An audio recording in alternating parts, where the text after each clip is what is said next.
Assalamu alaikum wa rahmatullahi wa barakatuh. May peace, mercy and blessing of Allah subhanahu wa ta'ala.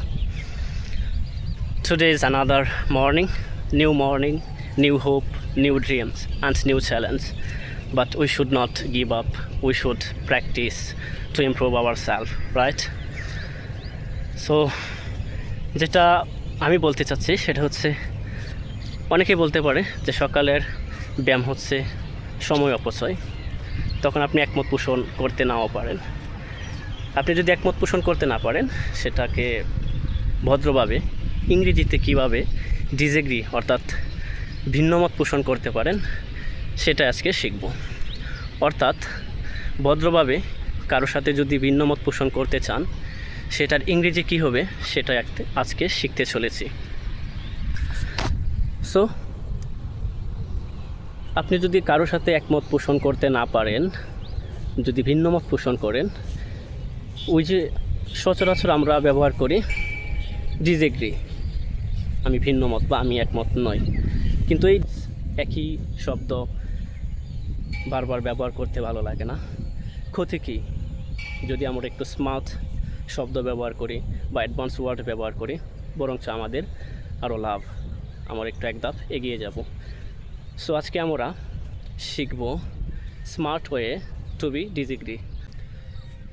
So back to differ এর অর্থ হচ্ছে ভিন্নমত পোষণ করা। অর্থাৎ আপনি যদি বলতে চান যে আমি ভিন্নমত পোষণ করছি, সেক্ষেত্রে আপনি বলতে পারেন আই ব্যাক টু ডিফার, আমি ভিন্নমত পোষণ করছি। ফর এক্সাম্পল, কেউ একজন আপনাকে বলল, বা আপনার কোনো ফ্রেন্ড বা আপনার কোনো আত্মীয় স্বজন বা আপনার কোনো কলিগস বলল, this food is best food in Bangladesh, এই খাবার সেরা খাবার বাংলাদেশের মধ্যে। তখন আপনি একমত পোষণ করতে পারলেন না, সেক্ষেত্রে আপনি বলতে পারেন I beg to differ, my moms cook is best cook for me, আমি ভিন্নমত পোষণ করছি, আমার মায়ের হাতের রান্না সেরা রান্না। Let's say another example, morning exercise is wasting time, সকালের ব্যায়াম সময় অপচয়।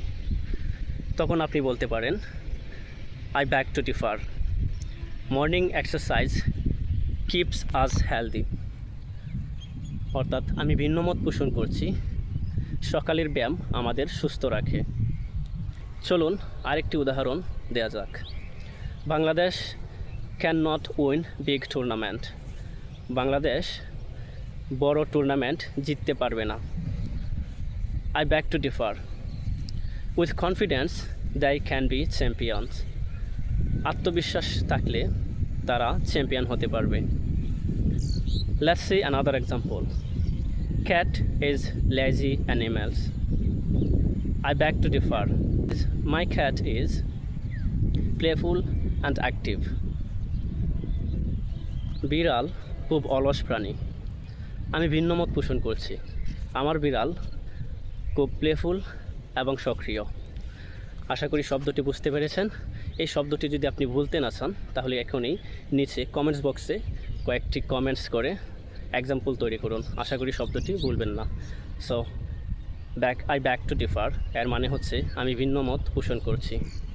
এখন যদি বলতে চাই সে ভিন্নমত পোষণ করে, তাহলে বলবো হি ব্যাকস টু ডিফার, কারণ আমরা জানি সাবজেক্ট যদি থার্ড পারসন সিঙ্গুলার নাম্বার হয় সেক্ষেত্রে মূল ভার্বের সাথে অবশ্যই এস বা ইএস যোগ করতে হয়। So that's all. Thanks for watching this video. See you again with another video. Till then, keep learning, keep practicing. Assalamu alaikum.